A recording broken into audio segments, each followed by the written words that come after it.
Hello guys, তোমরা কেমন আছো? আশা করি ভালো আছো। তো অনেক দিন পর আজ একটা নতুন ভিডিও নিয়ে চলে আসলাম। তো আজ আমি বানাবো কাঁঠালের তরকারি। তো অনেক খেতে ইচ্ছে করছিল, আমার বরকে বলেছি কাঁঠাল এনো, তো এনেছে, বাট চিংড়ি মাছটা পাইনি। তো তার জন্য ও খেতে ইচ্ছে করছে বানাবো আরও। তো কাঁঠালটাকে আমি সুন্দর করে দেখো কেটে নিয়ে ধুয়ে এখানে সিদ্ধ করতে বসিয়ে দিয়েছি। তো আমি সিদ্ধ করতে বসে দিয়ে মশলা সব রেডি করে নিয়েছিলাম। তো এইখানে আমি কড়াইতে পাঁচফোড়ন আর তেজপাতা সম্বাদ দিয়েছি। এখন আমি কাঁঠালটাকে একটু হালকাভাবে ভেজে নেব। আমি আগে আলুটা এক্সট্রাভাবে ভাজিনি, একসাথে ভেজে নেব।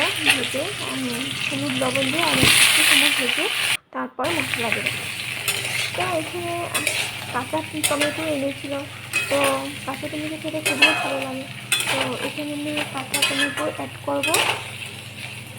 আর আজকে দুই রকমভাবে রান্না হবে কাঁঠাল তরকারিটা, কারণ এখানে আমি পেঁয়াজ রসুন দেবো না। আর আমাদের জন্য আমার হাজব্যান্ডের জন্য পেঁয়াজ রসুন দিয়ে বানাবো, আর অল্প বানাবো পেঁয়াজ রসুন খাই।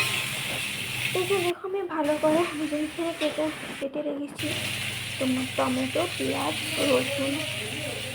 তো টমেটোটা অ্যাড করে দিলাম ভাজতে।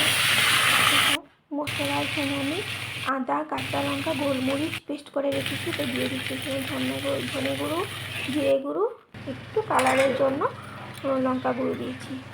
তো এখানে মাছ, চিংড়ি মাছ পাইনি, তো বললাম। তো এখানে আমি ভাবছি মাছের মাথাটা অ্যাড করবো কাঁঠালের সাথে, খেতেও খুব ভালো লাগবে। তো মাথাটাকে আমি ভেজে নিলাম, ভেজে তোমার কাঁঠালের মধ্যে দিয়ে একটু নাড়াচাড়া করে আমি জল দিয়ে দেবো। ভিডিওটা কেমন হয়েছে তোমরা প্লিজ কমেন্ট করে বলবে, ভালো লাগে লাইক কমেন্ট শেয়ার করবে। আমার ভাজা হয়েছে, কাঁঠালটা অনেকটাই সিদ্ধ হয়ে গেছে। কম পরিমাণে জল দিয়ে আমি একটা করে রেখে দেবো, আর আধা আমি পেঁয়াজ রসুন দিয়ে বানাবো।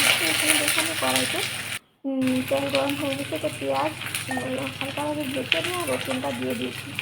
তো রসুন আর পেঁয়াজটা ভালোভাবে ভাজা হয়ে গেলে আমি এখানে কাঁঠালের তরকারিটা ছেড়ে দেবো। তোমাদেরকে বললাম যে আমি আমাদের জন্য পেঁয়াজ রসুন দিয়ে বানাবো। তো ফাইনালি দেখো কাঁঠালের তরকারিটা খুব সুন্দর হয়ে গেছে, খেতেও খুব দারুণ হয়েছে। গাইস, তোমরা যারা যারা খেতে ভালোবাসে এভাবে বানিয়ে দেখো, খুবই ভালো লাগবে। আমার তো ভীষণ ভালো লেগেছে, আর আমার অনেকটা ভালো লাগে কাঁঠালের তরকারি খেতে। তো